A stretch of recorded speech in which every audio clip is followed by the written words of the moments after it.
Michigan closes out 2025 with a big 41-point win to improve to 12-0 on the season. Yeah, how about that? Michigan winning 112-71. I almost have to double check it. 112-71. That's right. Another 100-point performance and a routine for the Michigan basketball team in front of a packed Chrysler Center.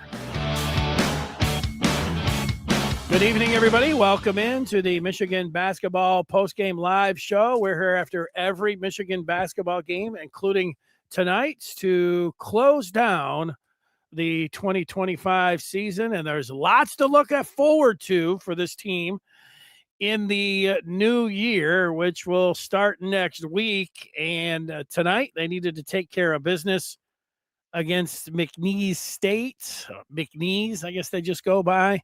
And the Cowboys came in averaging 88 points, but they are held to lower than that, just scoring 71 on the day before Dusty May's birthday.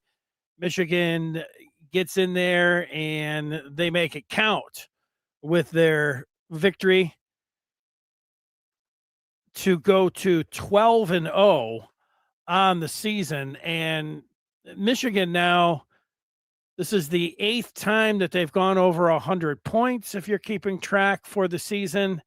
And also if you're scoring at home, or if you're just sitting back listening to this and watching, it's 6 out of the last 7 that they've gone over the century mark. So all impressive from Michigan. And however you want to look at it tonight, it was a complete boat racing. It was 60-29 at the half. Michigan was up by 50. They could have won it by 60 or 70 points if they wanted to. And they end up with the 41-point victory. And you win games like this and you look for anything that you'd want to see some improvement on. You can get, we'll look at the box score. Ade Mara shooting free throws. Bush, who was on the color commentary tonight on Big Ten Plus, talked about the offensive rebounding for McNeese State. But really at the same time, different game, different set of announcers. They are, all of them, genuflecting and sitting back and just with amazement about what Dusty May has done so far, how quickly they've come together, how unselfish the team plays, and all of them. So almost, you do this all the time. You say, well, they can do this and they should be able to do that because, that's what we do. But you say, don't forget how special this team is and what they're doing as they go 12-0 in 2025. But the way they score, that stands out, getting over 100 points like they are, averaging in the 90s. The unselfishness, even when you see the blowouts and even when the bench clears, they are still doing things with a purpose. They can really rebound. They can really defend.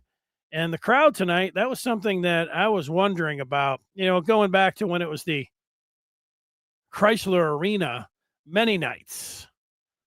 On a day like today, the place would be half empty, even if they had halfway decent teams, even if it was a tournament type team, even when the Fab Five was around and people would say, yes, it's just too cold and, snow squalls and it felt like 6 degrees and the roads are icy. I mean, you'd hear all that. And those are, when you say legitimate concerns, if you want to drive in.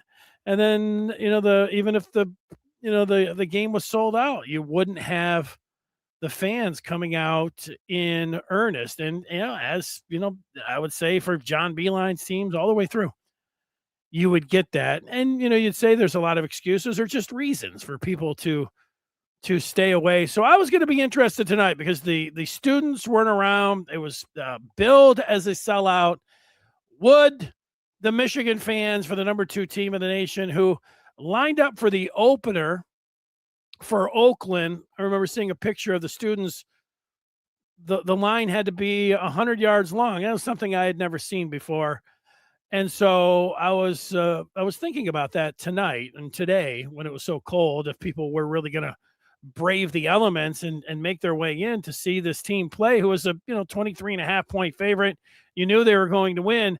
And oh yeah, I wasn't at the game, but there was a point in the second half where they had it was what was it, fan appreciation night tonight.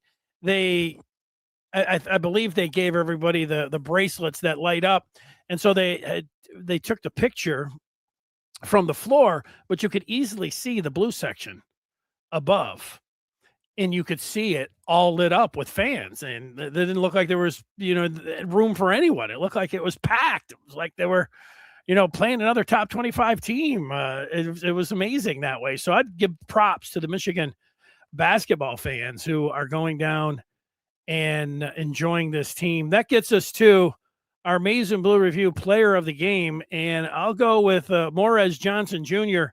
He was active early and all the way through. 24 points, 11 rebounds, 1 assist, a steal, and 2 blocks for MJJ, who also sold popped maize at the half. He did it all for Michigan while going 8 of 12 from the floor and 8 of 9 from the charity stripe. That's right. 8 of 9 free throws for Morez Johnson, who gathers in the Maize and Blue Review player of the game. Nice job by Morez all the way around. Let's look at more of those numbers. I think when Johnson missed his 1 free throw, it was Brian Bush. Is that his name? Brian Bush. That's the name of the radio guy. It's also the name of the color analyst who played at Wisconsin. He said, "Oh, there's something to work on," and that's kind of the thing. You say things like that, but then Morez was 8 of 9 from the free throw line. There's a stat line right across the way. 2 turnovers. Remember those? Ding him for that in the locker room. Yaks had like a triple Lendy or whatever, and up and under where he pumped it up a few times, pump and reversed or whatever he was doing. It wasn't a reverse, kind of a double clutch is what it was. So that word salad I just had there. 16 points, 8 boards, and an assist, a steal, a block for Yaks, who just took the 2 threes. He loves that corner 3. It looks so good when he shoots. And 6 of 10 from the floor. Look at the shooting percentages. How about Ade Mara? 13 points, 6 boards, 5 assists, 2 blocks. Also drew a technical when he had a nice hustle block. He swatted it. And, he stared over there, which is, you can give a quick stare, but then he said something, probably like, "Take that back to Louisiana." That was my guess. Get that cheap stuff. Get it out of here. However you say that in Spanish. No. That's my, no. Whatever he said. Burnett had a dozen. Cadeau had 7 points and 3 boards. Trey McKinney, freshman who plays like a 5th-year senior, Baker's dozen, 5 boards and an assist. Roddy Gale Jr. got into double figures, 10 and 7. Kaysen, who he's just been tremendous, really wasn't that tonight, but 7 and 4. Winters Grady with 4 and 2. Cordell had 4 and 2. And Will Cheddar, give me 10 Will Cheddars. I like that. 2 points. The big O, Oscar Goodman got in and grabbed a couple boards, and Isley was in, but it didn't result in anything on the box score. But it was tremendous for Michigan, who Ryan says, truly that's the highest score that I've ever seen, a 100-plus points.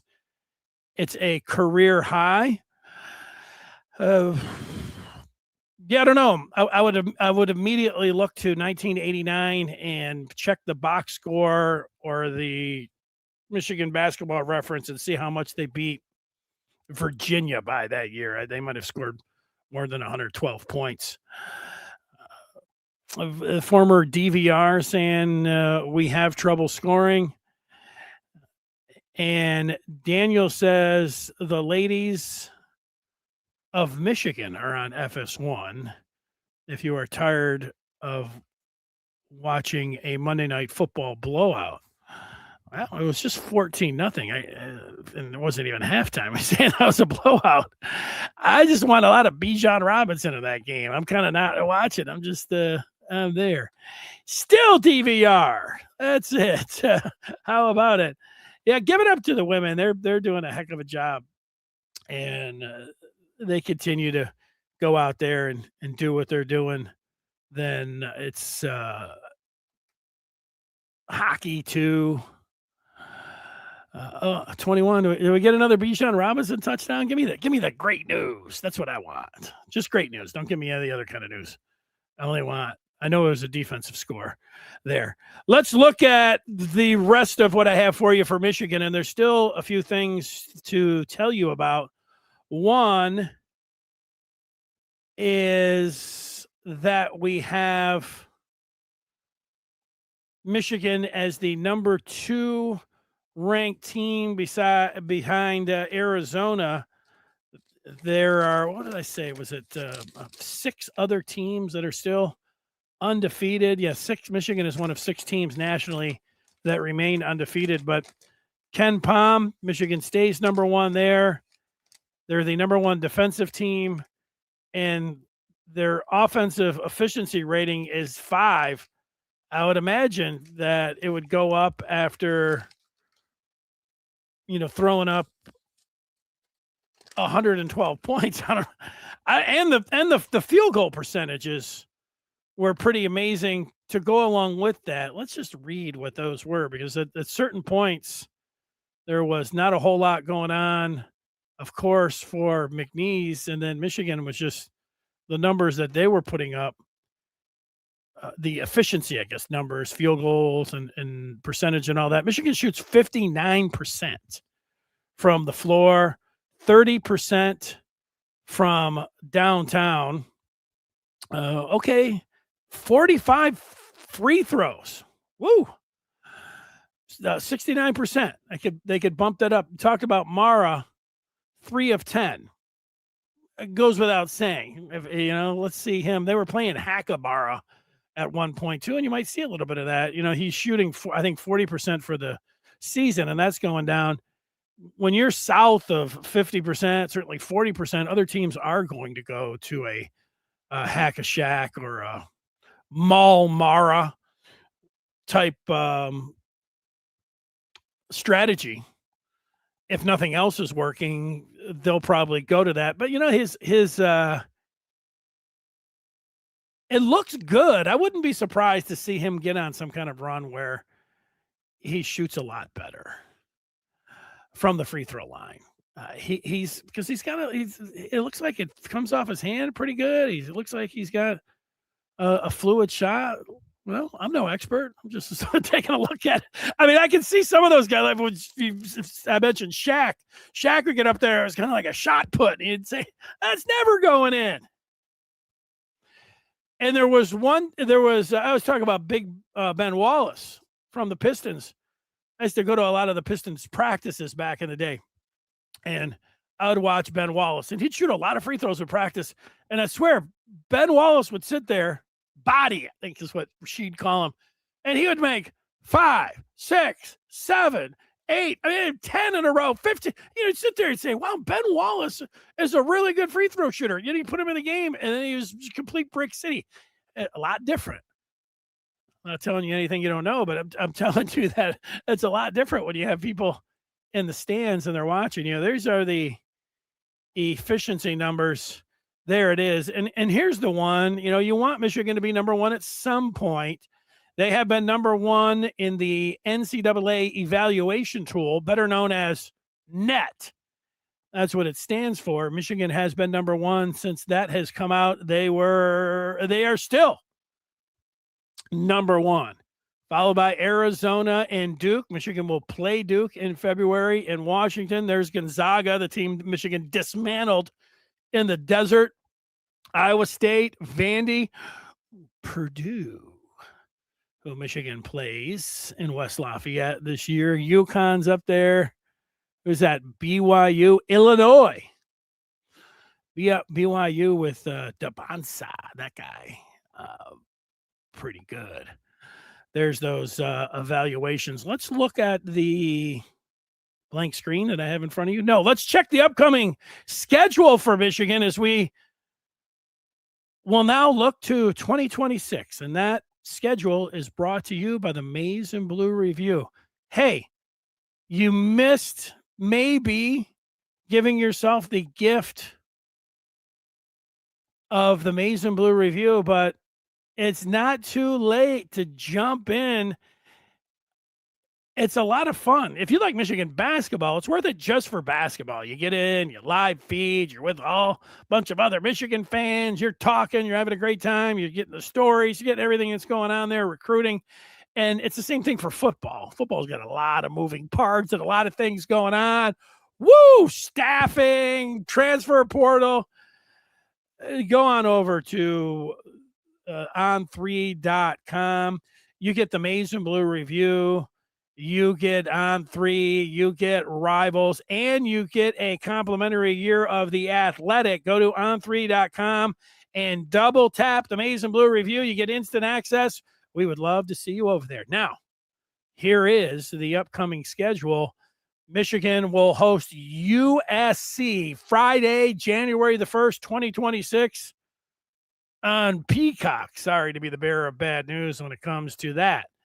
Then at Penn State, there you see it. Wisconsin at Washington. They go to the West Coast swing. People say, when is Michigan going to ever lose a game? Never. Maybe they'll never lose one. It's popular to say they'll roll into the game against Michigan State. I think they at that point would be 20-0. Those games are going to be incredible. But, you know, I've got this game circled against USC. I've also got the West Coast trip, even though Washington and Oregon are very beatable and Michigan will be favored, I think, by double figures.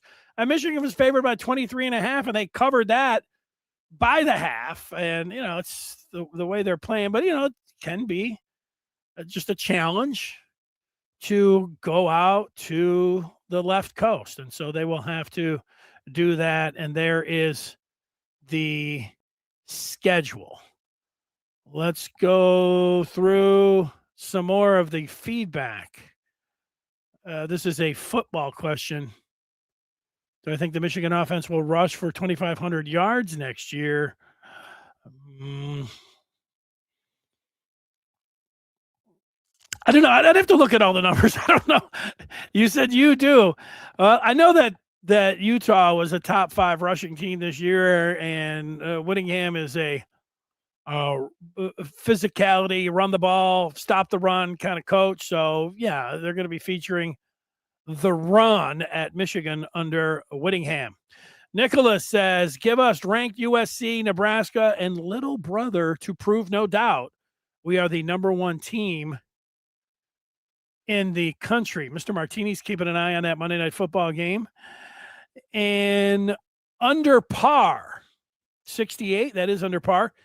Glad the starters didn't get hurt while playing up 50. Good win since that team beat U of M 2 years ago. Yeah, that was one of the low points. There are, I guess, a few in the Juwan Howard era. But that game against McNeese when they got beat by double figures, and after the game, Juwan had no answers. He said, and Terry Mills, I think that was a game it was either on Peacock or like tonight, Big Ten Plus. And so I listened to that game on the radio. And to hear Terry Mills, just ripping, I don't say he was ripping the team apart, but these guys don't compete. They're not giving any effort. I'm listening to that. I'm like, what? These guys are getting undressed by their home color commentator. They don't care. Mills was saying things like, Yeah, well, what are you going to do? You get up 50, you get up 40, you haven't played in a week. Guys got to play. I don't know if you're saying that to be critical of Dusty May and his rotation, whatever else, but once you get up 50, sit them down. There were a few hard fouls. I think about a Cadeau one time and Yaks. Both of those guys got hit pretty hard and thrown into the basket support. Is it a little harsh? Maybe they weren't thrown into the basket. They went and took what looked to be tough spills because of a cowboy fall. So maybe that's what you were looking at. Michigan will lose a couple games this year. The Big Ten is so good. Yeah, I don't think they're going to go undefeated. I don't think so. But somebody mentioned Nebraska. Michigan hosts Nebraska before Michigan State, and the Michigan State game's on the road. So there's there. You look towards February. Duke. That's not going to be, an easy one.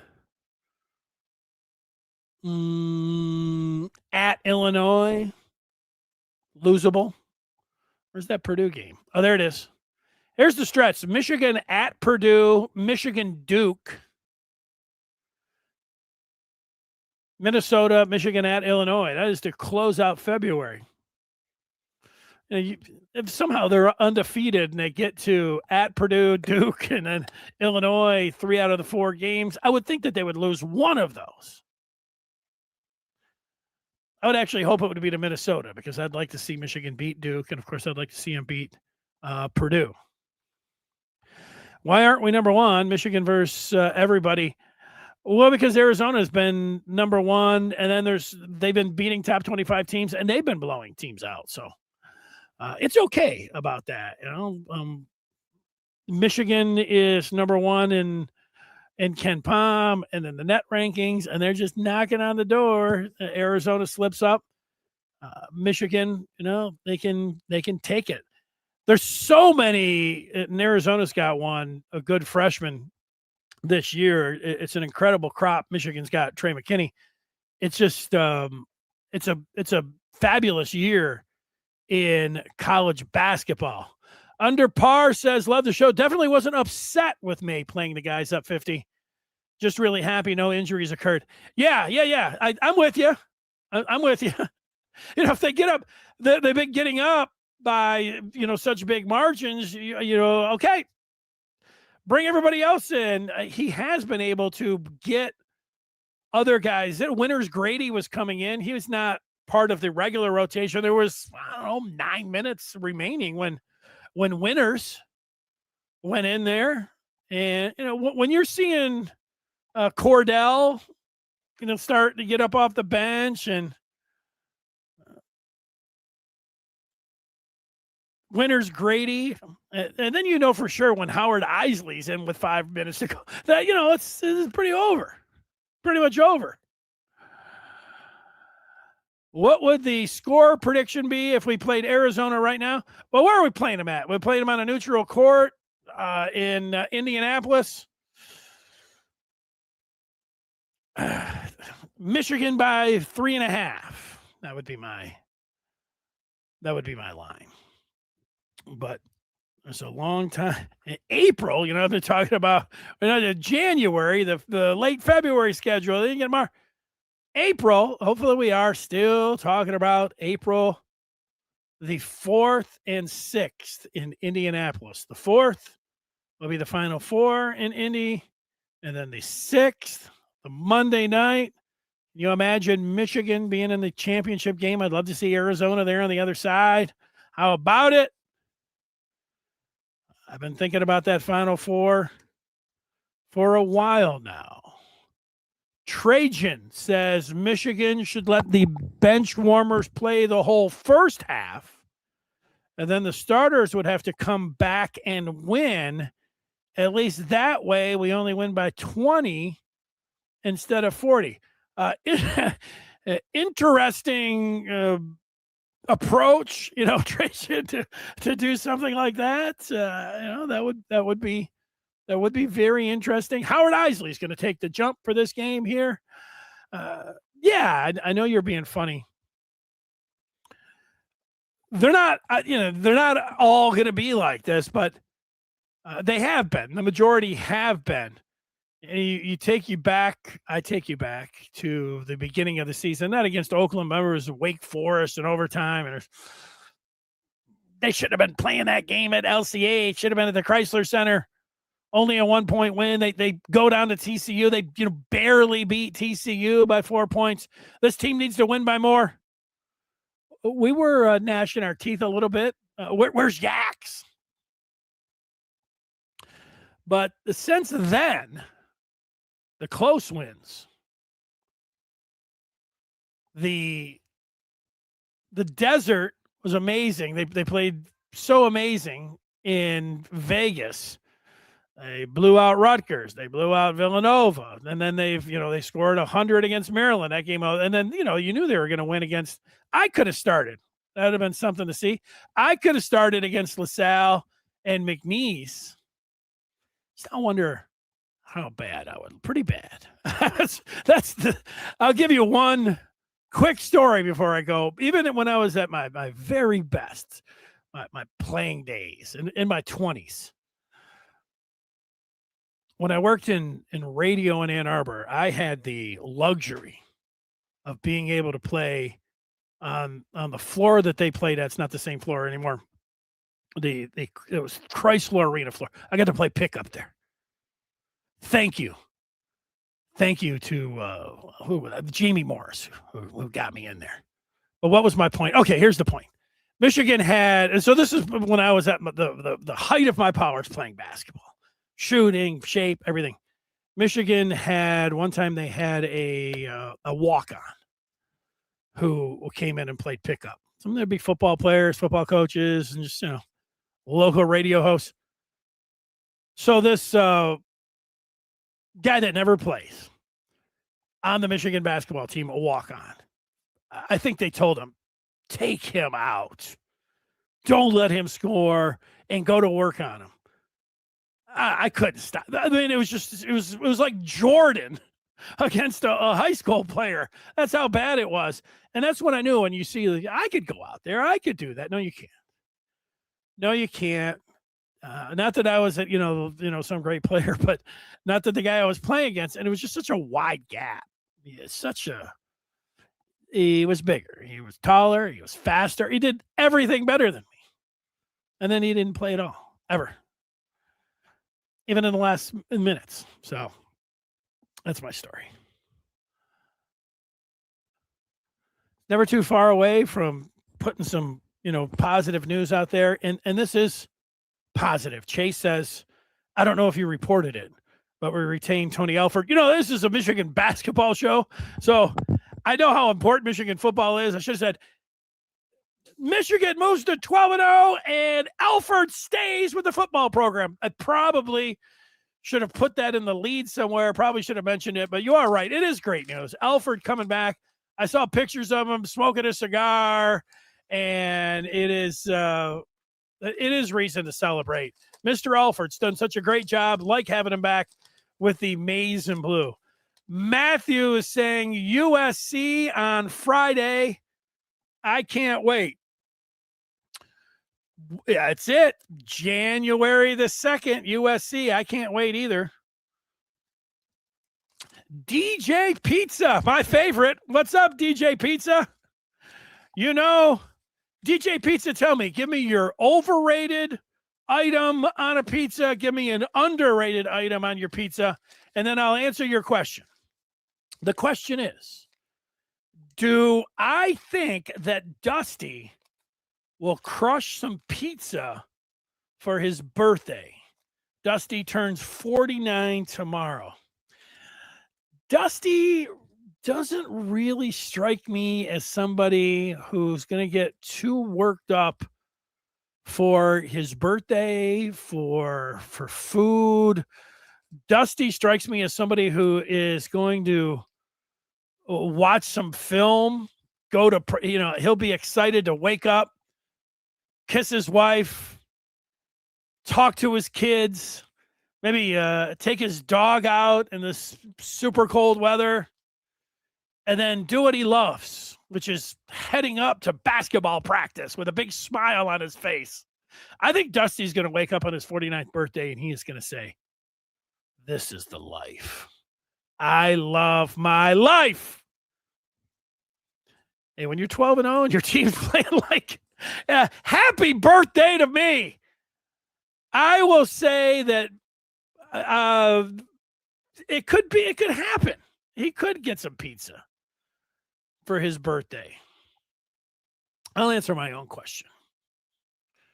An overrated item, and good, Mr. Martini's jumping in. I saw this query was put to Josh Henschke today, and I didn't see if he even answered it. I was thinking, that's one I could answer. Mr. Martini is saying an underrated topping on pizza is basil. It is a must-have. Ooh, so Mr. Martini, there's down in Melvindale, you have